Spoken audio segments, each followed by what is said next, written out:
Hi everyone, and welcome to the Book Refuge, and welcome to that time of the month where we wrap up the reads and then we look forward to the future, right? That's how it goes.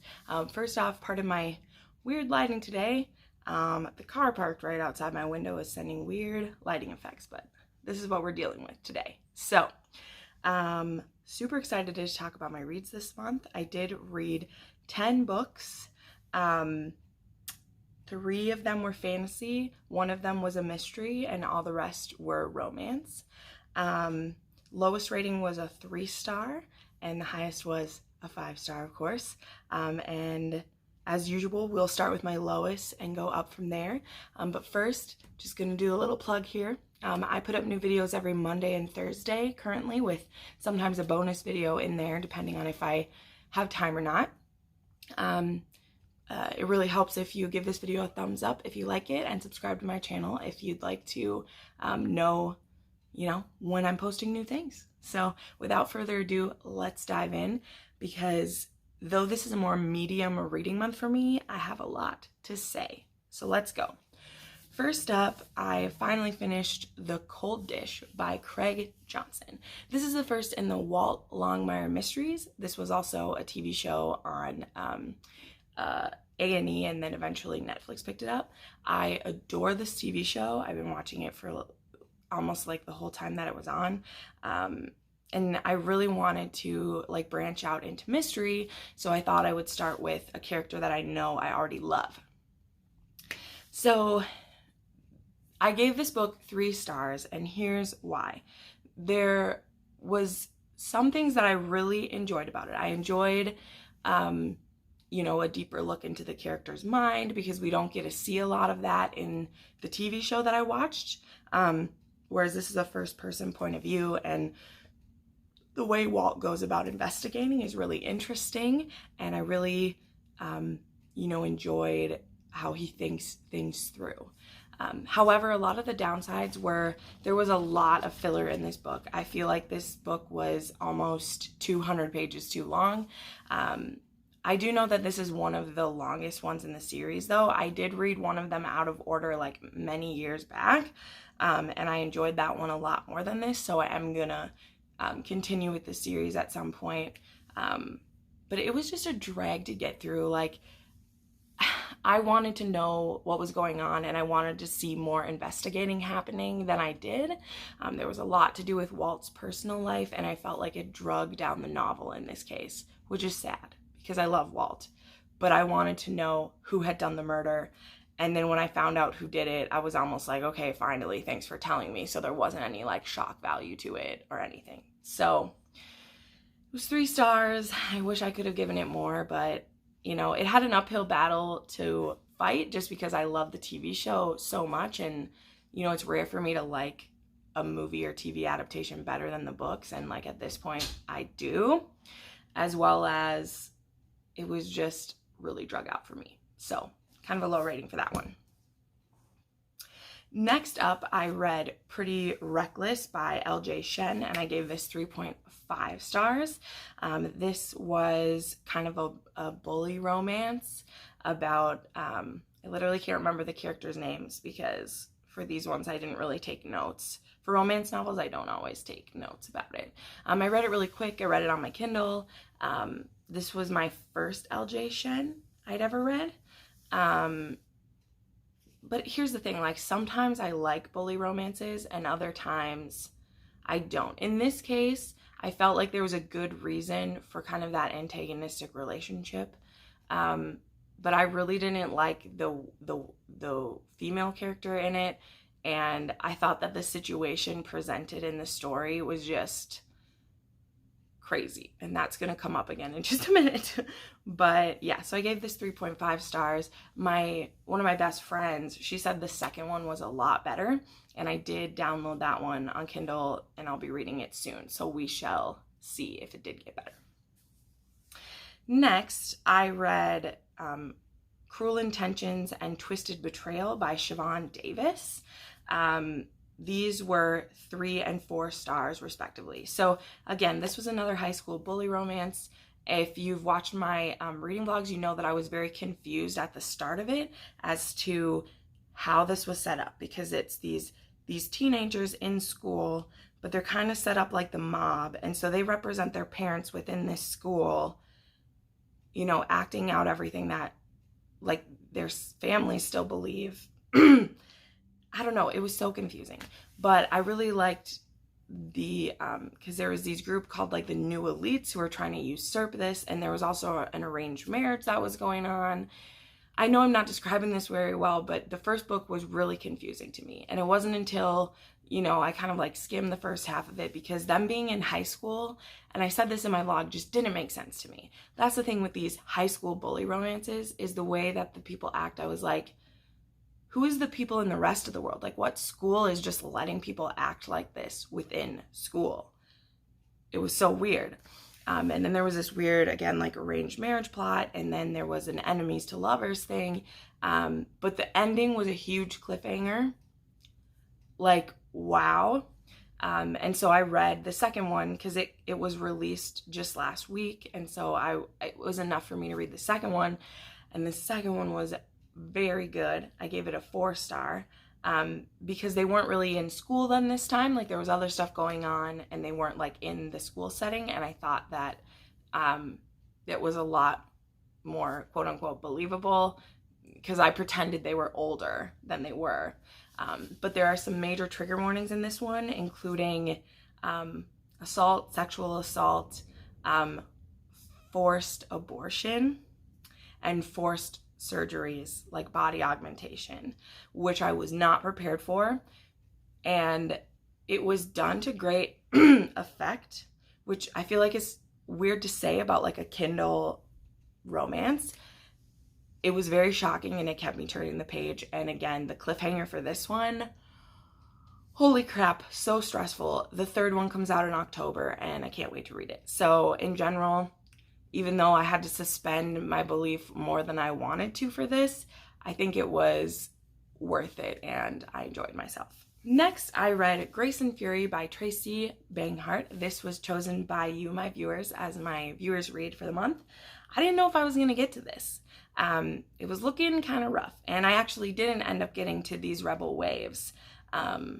I just couldn't do it. I was too sucked up in another book, and also I have to film these like a couple of days early just to get it ready, and I don't think I'm going to get to it, so I apologize for that. But I read this one.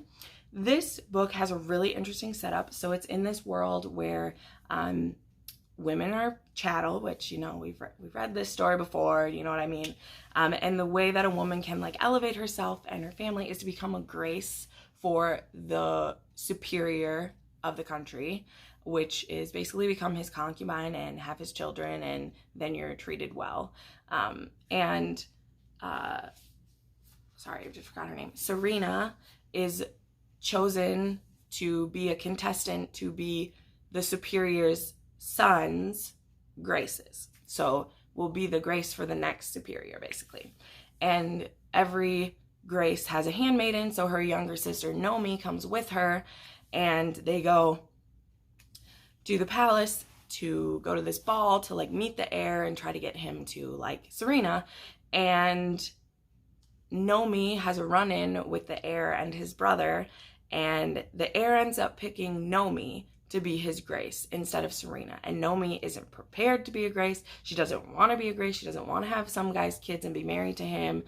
And so then her sister is going to be her handmaiden. And so there's a lot of like this weird relationship where they love each other so much, but Serena's really, you know, bitter that Nomi messed this up for her and isn't prepared to do it. And then the big turning point is that Nomi knows how to read, and she borrows a book from the superior's library, and Serena gets caught holding it. And so Serena gets sent to exile on Mount Doom, which is an island where women are sent in. It's a prison island, and on this island the guards make the women fight to the death for their food.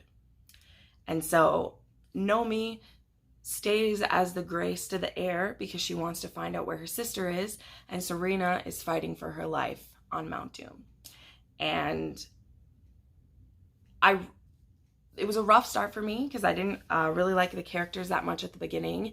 I thought they were both, really annoying in their own ways. And I really didn't want to read another story about like women being oppressed and men being awful and just it all sucks and everything. And also both women pretty quickly found a love interest and it just was too convenient to me. However, again, as I said in a reading vlog, I was hoping that there would be like a twist with this, and I was right. One of them was a twist and the other played out more as like it was set up to be. But it ended up having a great last like 100 pages. This book is only 300 and it read really quickly. I read it in like a day and a half after putting it off almost the whole month.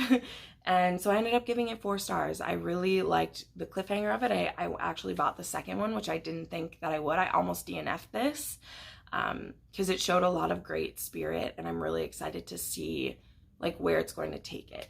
The reason I knocked it down a star is like the setup of the book again was really didn't make sense to me. I don't understand how women are like in this position, and I feel like there wasn't enough explanation as to like why they're not allowed to read or write, beside it being like men are afraid that women would run the country. Like that's really the explanation that they give, and I just don't believe it. I just don't believe it. Maybe I just think better of men than other people do, but I just don't think that it would be to this level. But that's fantasy, you know, whatever. I'll step back from that. But a 4-star read, I had a really great time. All right. Then I read When He Was Wicked, which is the 6th book in the Bridgerton series. See my smile, come on. Oh, I love these books. This one is about Francesca, who is the 6th in line of the Bridgerton line, and she has a rough go. So in the past few books, we've read about how Francesca is married and she lives in Scotland with her husband. Just forgot his name. Totally forgot his name. But anyway, he dies in his sleep at 21. And she's left a widow at 21. And so for 6 years, and then his older cousin Michael becomes the Duke. But Michael was in love with Francesca even when she was married to his cousin, and he doesn't want to try to take his cousin's place or to step in where he doesn't belong.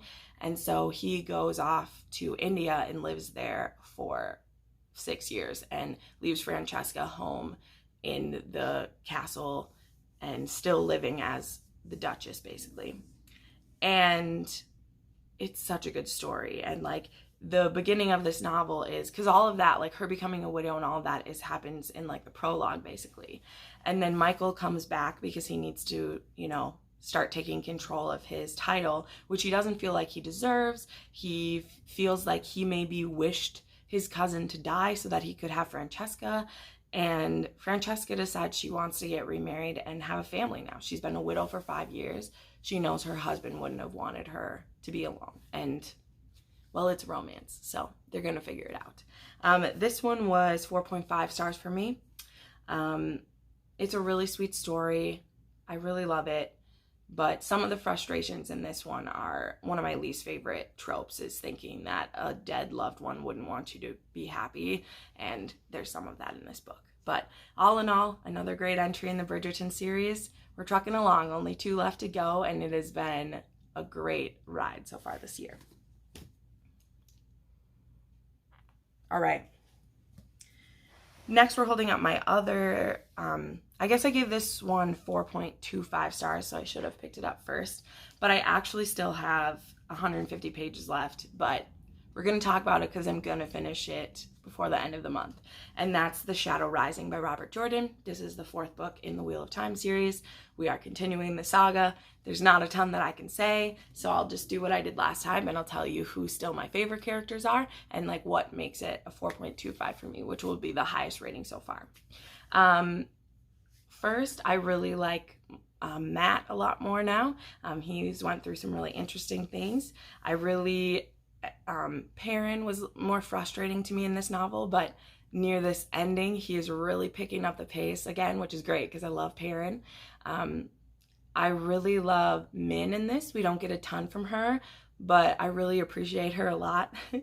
And I love what we're seeing of Rand, and we're seeing him slowly be crazy, and I really like that.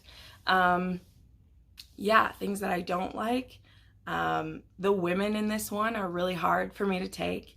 I know that like they're trying to show women be powerful, but they make the men around them like feel stupid, and I don't appreciate that. Especially Nynaeve, who I love her. I love her. This novel is difficult for me with her, as well as Faile, a certain character's love interest. I don't want to spoil anything. She got on my last nerve.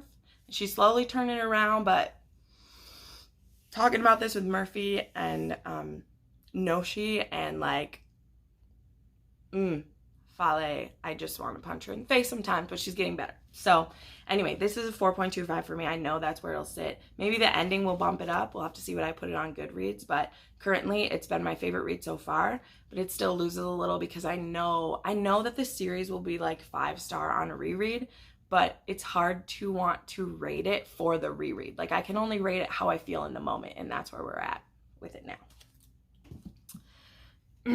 All right, we are now entering my 5 stars, and I have 5 of them or 4 of them. 4 of them. I have 4 or 5 stars. So, all right, we have 3 romances to go over. So we'll start in order that I read them. I read The Governess Game by Tessa Dare. This is the second book in The Girl Meets Duke. This is about a girl named Alexandra and a guy named Chase. Alexandra is an astronomer, and she's hoping to discover a new something in the sky and get a patron, and that's hard to do as a woman. And right now she needs some money to get by. And Chase is looking for a governess for his 2 wards, who I think they're his half-siblings. It doesn't say. I'm sure it says somewhere. And she comes there for something else, and he thinks she's there to be a governess. It's the case of, you know, the children try to scare the governess away, which is a trope in historical romance, but one that I love.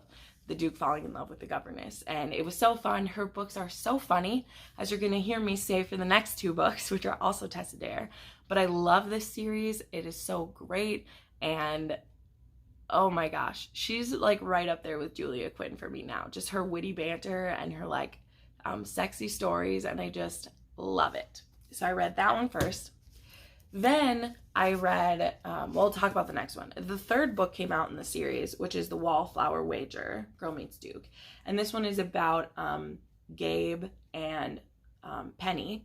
And all the women in the series are friends. So Penny loves animals, and she's been collecting animals who've been in bad situations. She's also a vegetarian, and she's a spinster. And her brother's been kind of letting her live on her own, but now her aunt said that her brother wants her to come to the country if she can't like get married and, you know, be thought of better in society, because she's just living and like not living in society, and her family wants her to change that. And Gabe, he's a self-made man who has made his life by ruining rich people, basically. Like he buys them out, he kind of humiliates them, so he has a nickname as the Duke of Ruin. And so he buys the house next to Penelope's to fix it up and to sell it for a lot of money, because it'll be a house next to a lady and people will want to buy that. However, he meets her and he's thinking it's this like old spinster, because that's what he's told us, she's the spinster, not realizing that she's 26 and beautiful and smart, but he needs her to get rid of all the animals, and he's decided to help her find homes for them, good homes, and then, you know, kind of clean up the place so that he can sell it and make money. And, you know, love story ensues. And it was, this one was so good, because there's animals, there's a parrot who used to belong to a madam at a brothel, so he knows some naughty words, and it was so good. So good. 5 stars. And then finally, the other one I read by her, this is Romancing the Duke, which is the first in the Castles Ever After series, which is about these women that this wealthy old duke, he owned all these castles, most of them run down, and he gave them all to women. He willed them to women, so it couldn't be taken away from them, and it's so amazing. However, in this case, and I sold, so Izzy is the main character in this one, and she needs this house because her father died and left her with nothing, and she's been living off the goodwill of her father's patrons. Her father was a writer, and he wrote this really cool series of books, and so all of his patrons have been kind of taking care of her, but she's kind of on her last legs. So when this guy leaves her a house, she really needs it. Well, when she gets there, she goes to this house, there's someone living there. There is this man, Ransom, and he is a blind duke who's been living on his own with just one servant for the last few years since he got injured in a duel. And someone has sold the castle out from under him. So he refuses to leave, she refuses to leave. They decide to fix the place up together, and soon it becomes known that someone is trying to make the duke look crazy so that they can take the dukedom from him and pass it on to a relation of his. And Izzy decides to help him, and it was really cool. Yeah, it was so great. I enjoyed this so much. I really loved Ransom, and I loved all of Izzy's patrons, and I loved the butler, Ransom's butler, and this was great. I loved it so much. It's Tessa Dare, guys. Tessa Dare is amazing, all right? That's all I got to say. Okay, so the final book I have to talk about, I actually have a full review for, so I'll be pretty quick. I read The Fifth Season by N.K. Jemisin. I read this for Murphy's Patreon group, and I loved this. This book, I'm not going to try to describe it again here. You can check out my video up there if you want to know more. I do a full, like, non-spoiler part as well as I talk about my favorite parts of it. I gave this 5 stars. It was fascinating. It was exciting. I'm going to read the next book in September, and there is twists and turns, and there's a fabulous reveal after reveal. It's just so interesting, and I really think you should read it. This is like sci fantasy. It has geology.